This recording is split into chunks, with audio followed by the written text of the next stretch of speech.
Hello and welcome to Taking Liberties, episode 10. My name is Lee. I'm in Western Australia, and I'm joined this week by Zeev from Victoria. G'day. And this week we're going to be talking about three topics. So we've got breaking news on HECS changes to HECS. They were flagged this morning by the government. They've released the package of changes just in the last hour of just before we recorded. And we're going to talk about the metadata breach, the completely inexplicable how could it ever happen metadata breach? And we're going to talk about the 457 visa changes from a couple of weeks ago that Malcolm Turnbull decided when he wanted to grow red hair and look a lot more like Pauline Hanson. So let's begin with HECS. So the government is proposing a package of increasing fees by 8%. They're looking at forcing students to pay back the HECS debt at a lower threshold of repayment. And I think that's it, just looking quickly through the thing. Yeah, so it's just trying to increase the amount of money they get back from students. It doesn't look like there's that much in the way of sort of other reforms around kind of the nature of funding. It looks like there'll be some funding cuts as well. Yeah, that's what I remember hearing that this morning. So, doesn't look like it's going to fundamentally get at the root cause of the funding issues around university. No. I mean, the Abbott government, for those who don't remember, the Abbott government tried to really increase, do all these reforms a couple of years back, and it just completely died in the Senate, I think, Abbott's first budget. I guess this is a lot more modest. Much more. I think the point to bear in mind is that university fees are extraordinarily real university fees. I don't mean the prices that students pay, but the actual cost of a degree to the taxpayer, I suppose, are extraordinarily high.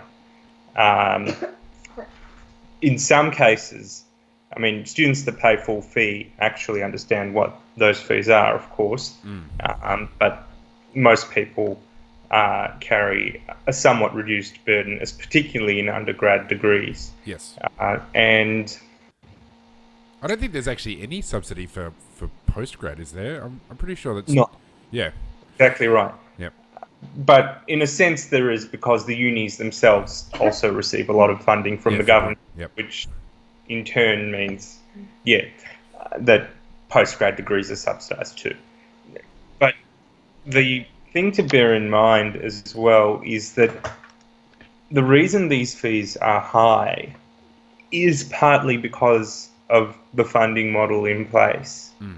The actual fees are, and they're likely to stay that way because we have a system where it's actually pretty hard to get a degree or education from an educator. You have to go through more than you would otherwise. I mean,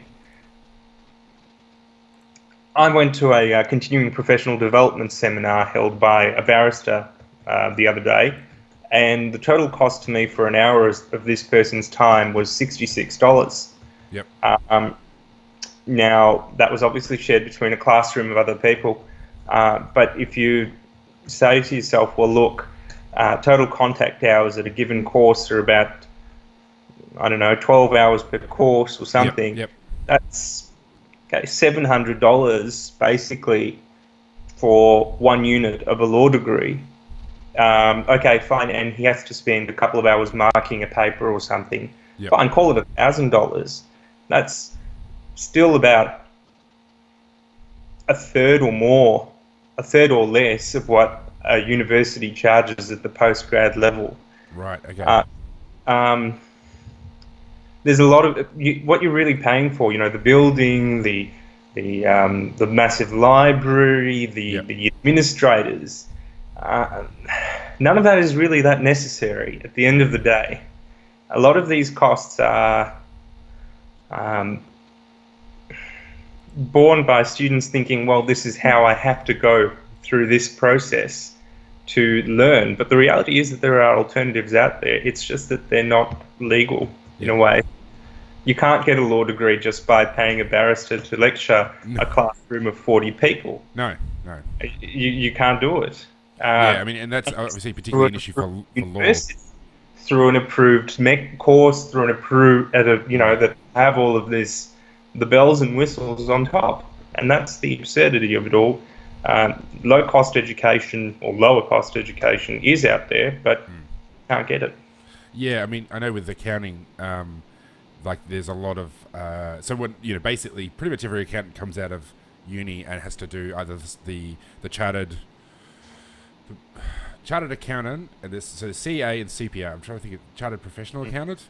They're essentially two postgraduate degrees, but it's sort of work experience folded in. And there's a lot of talk, there's a lot of emphasis on uni sort of preparing you for those courses. So it's not strictly shoehorning you through university, but it kind of is making it a lot easier.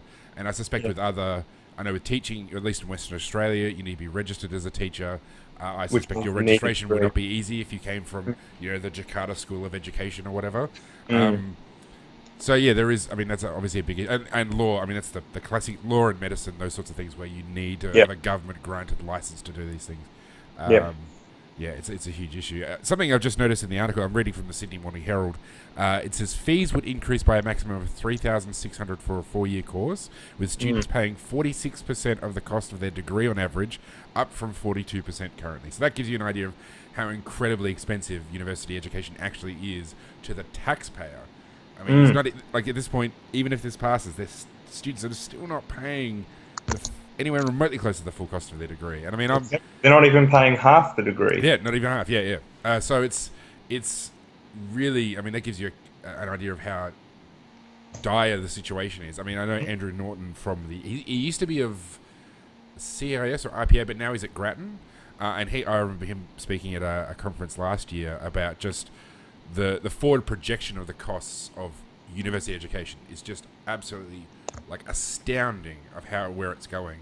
I mean, people talk about the US model, but I mean the US model is kind of presaging this, where you've got all this money going from the federal government to education that's propping up all the administration and all this other stuff that students don't need.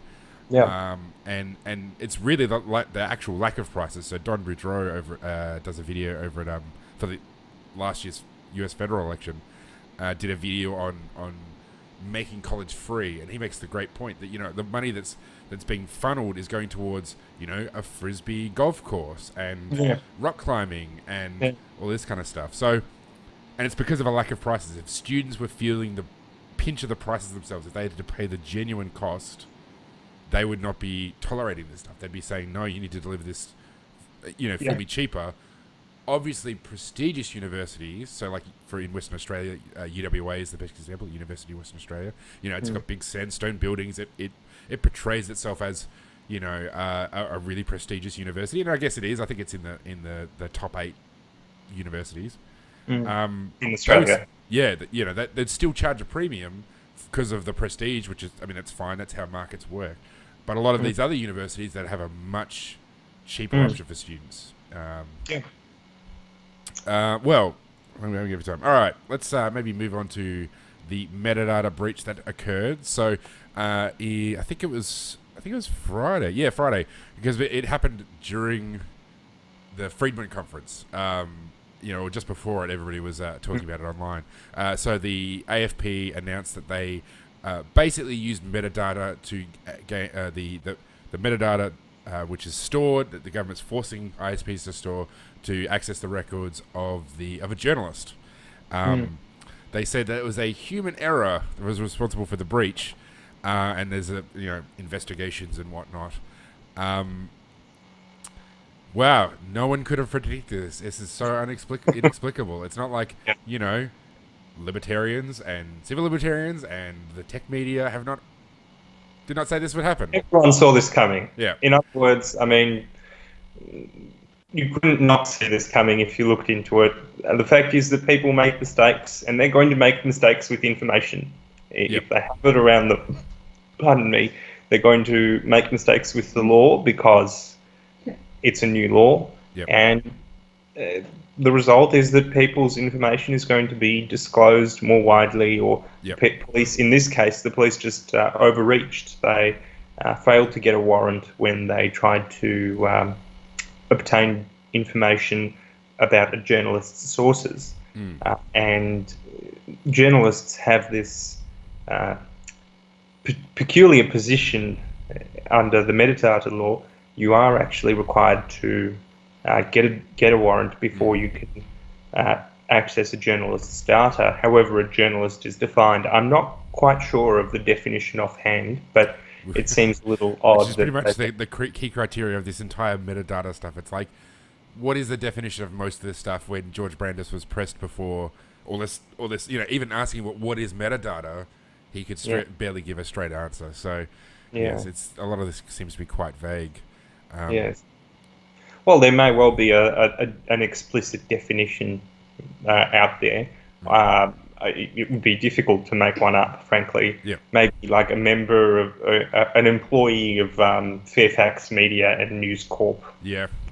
But past that, like a journalist, if you think about it, apart from the ordinary public, is just someone who gathers and reports information. I mean, are we doing journalism right now? I mean, that's the definition.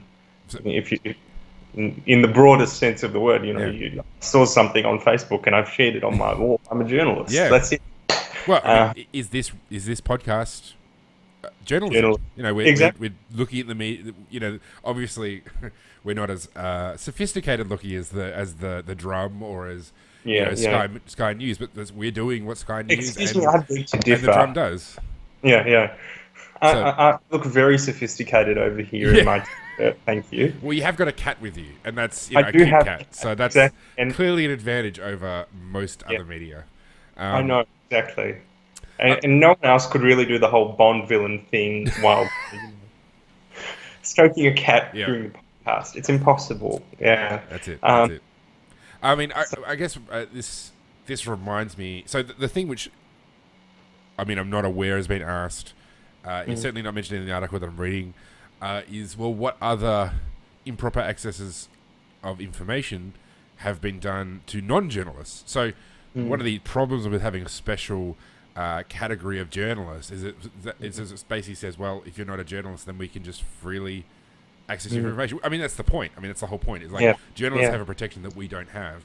And so if the AFP, if some douchebag in the bureaucracy wants to check up on his girlfriend, well, what are the protections? I mean, this is something that was revealed by the AFP. So it's not like somebody else found out about the AFP. Like, I think after they realised they'd done it, they'd even contacted the journalists by that stage. They announced it themselves. So you're going to say, well, if this is what's being declared openly in public, what's going on in the background? Like, what are we not hearing about?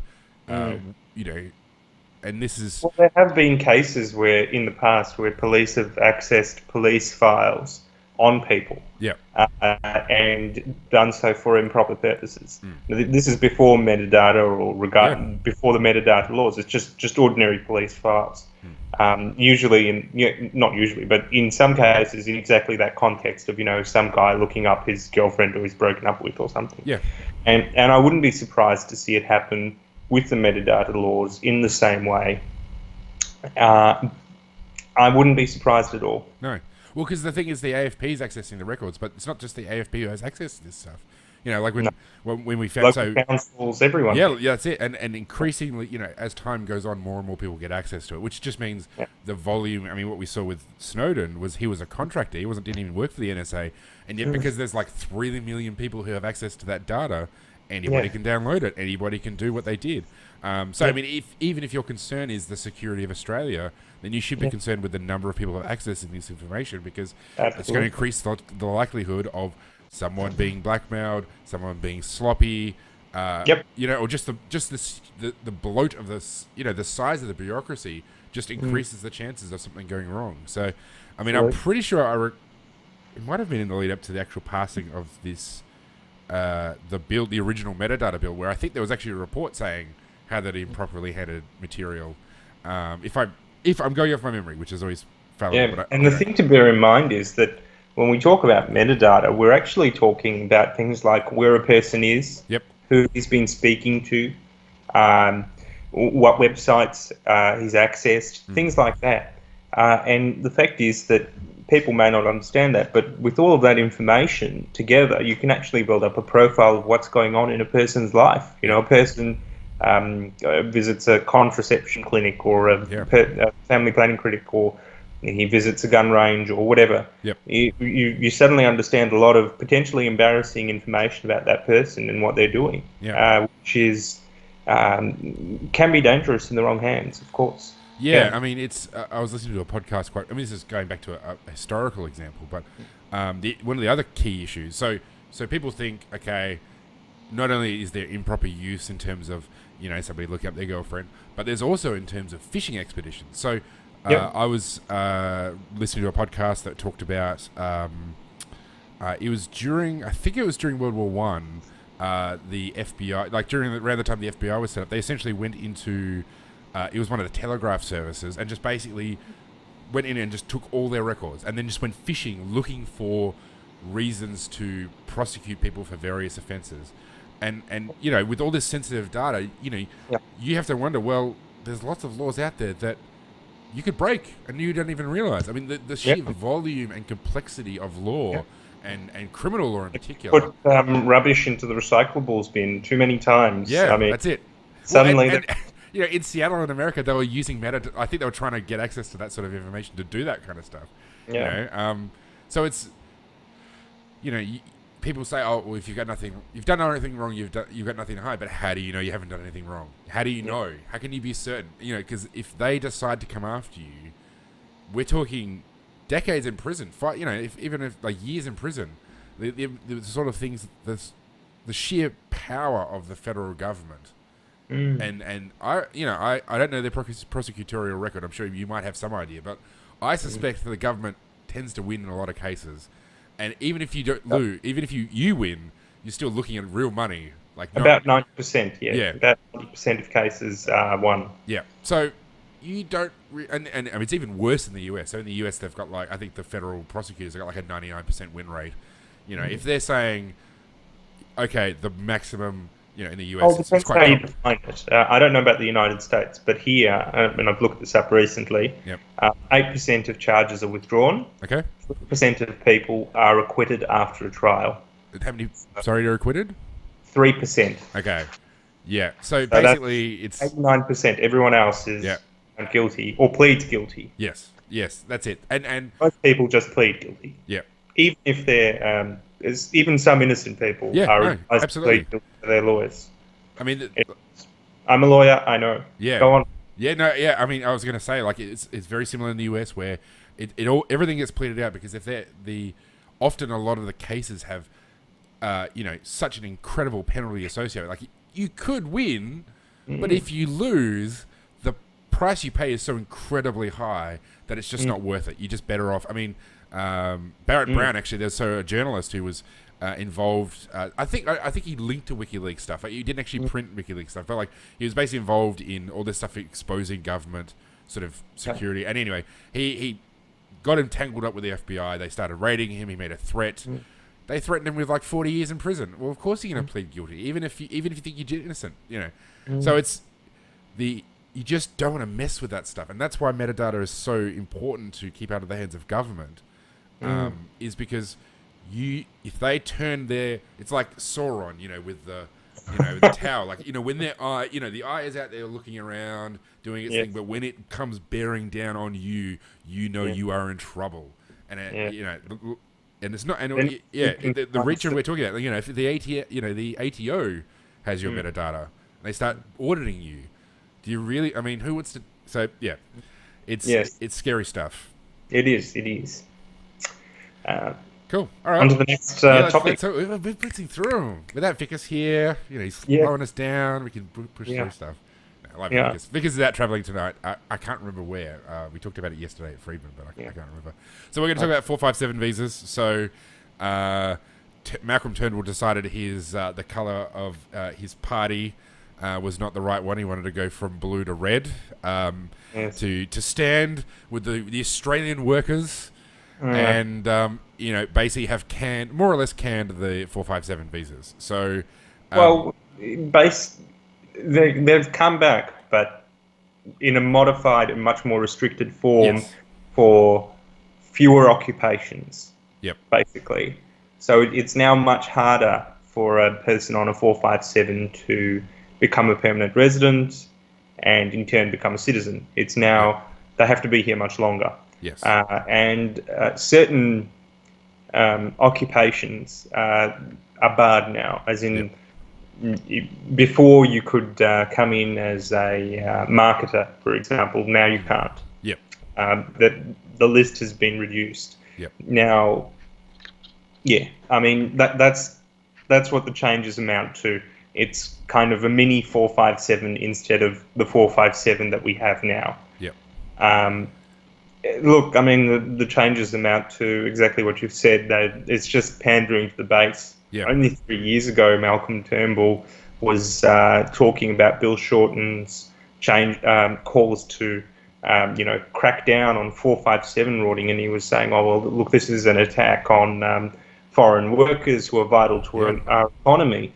And 3 years later, well, the tides have turned. He's the Prime Minister now. He's facing pressure from the Conservative base. Mm-hmm. We can talk about nothing more than cutting immigration. And he's bowed to their demands. Absolutely. And I mean, I'm just looking, just to add to what you were saying about the professions, there's about 180 jobs that were on the list of what you get a 457 for, but now you can't. Including, I mean, there's even stuff like commissioned police officer. I know in Western Australia we've had a lot of British police officers come over. That's whatever you want to think about, like what cops do. Like it's good to be able to find good staff for those sorts of jobs. Commissioned fire officers. There's military stuff. There's goat farmers. Not that I ever thought we'd need to import them, but apparently you can't import them anymore on 457s. It's a bad idea. Yeah, pilots, migration agents, ironically. So there's a lot of stuff in there, which is it's quite a broad thing, and also it's funny because I guess you could talk about unintended consequences, because when unions, because this is the same sort of stuff that unions want. When they talk about supporting the workers, it's construction workers. It's blue collar type stuff, and these are basically almost exclusively white collar jobs. I mean, there's a few in there, so like the farmers, and I guess there's a few other things in here, but like mostly it's white collar jobs.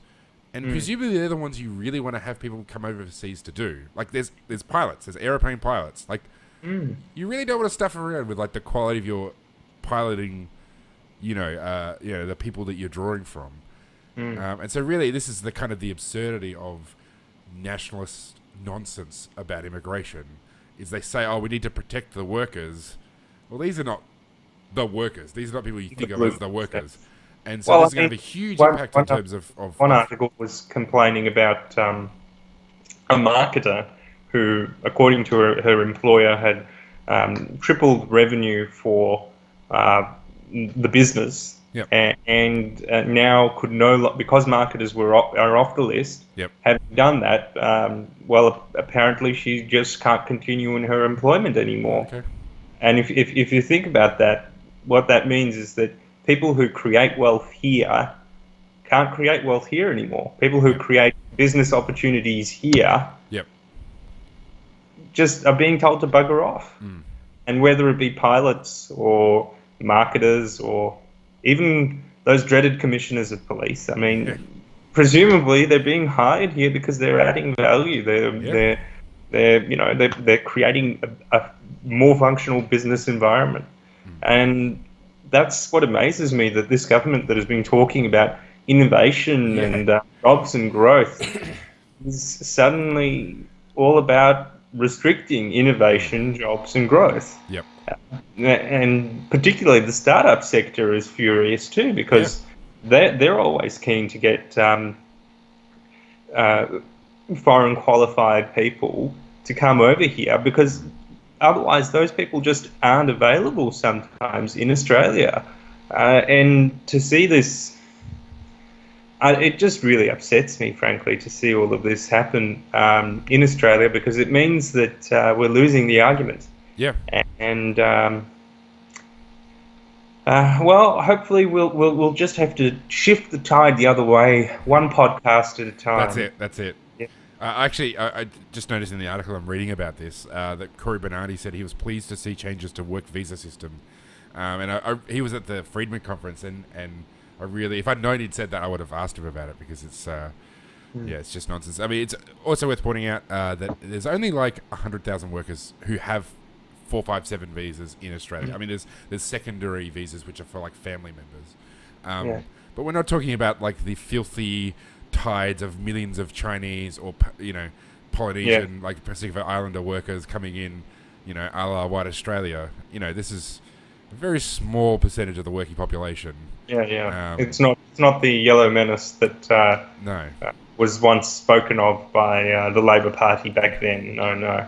Yeah, and the absurdity is that Bill Shorten's against what's going on. Like he's. No, he doesn't think it's gone far enough. Well, yeah, he slammed the plan. Make no mistake, the only job Malcolm Turnbull cares about is saving his own. Which, that's a pretty good dig, but like, it's just.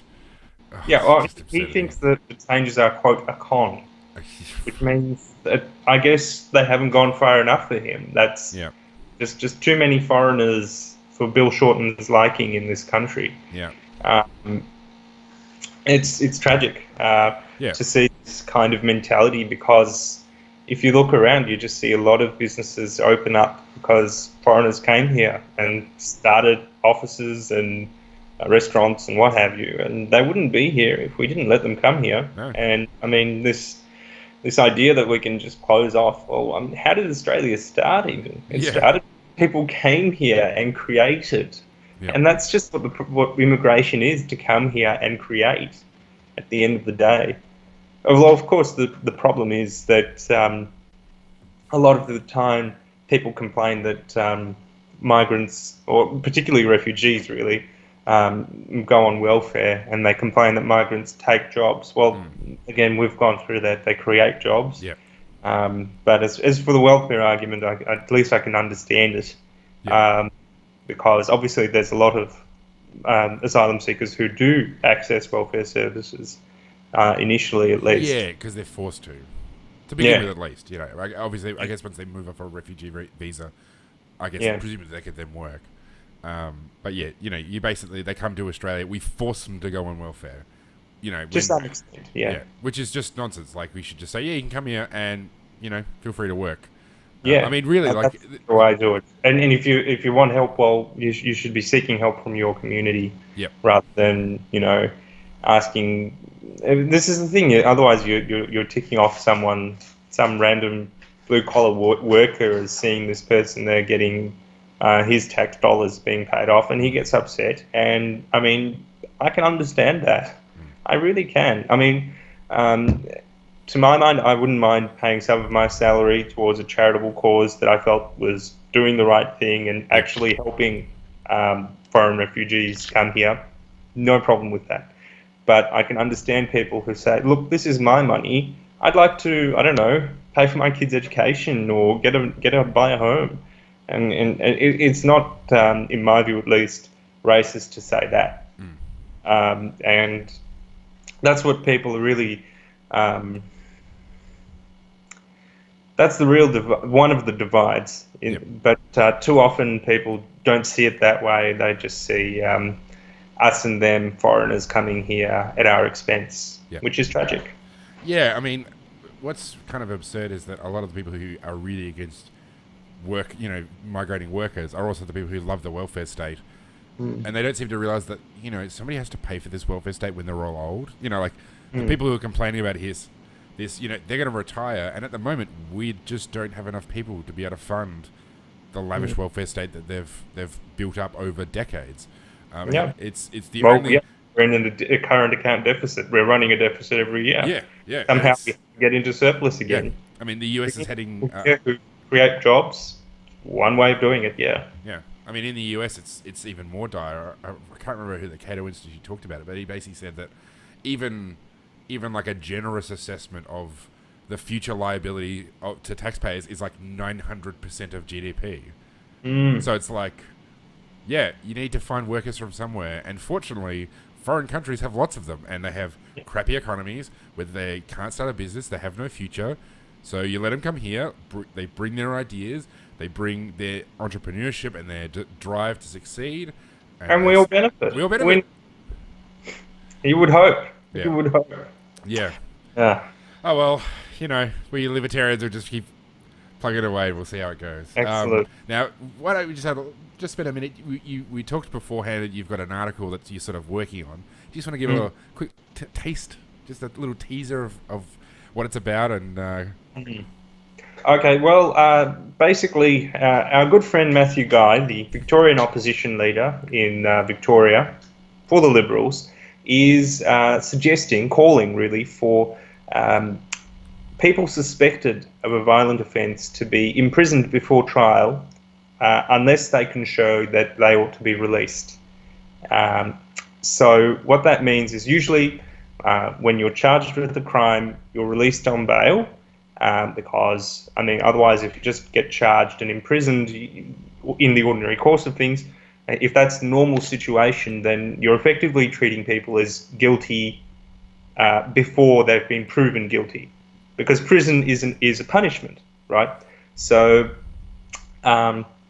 what Matthew Guy is saying is that's how we should usually treat anyone suspected of a violent offence, punching someone or, I don't know, getting into a fight, or something more serious. So the article is basically saying that's a terrible idea, Matthew Guy.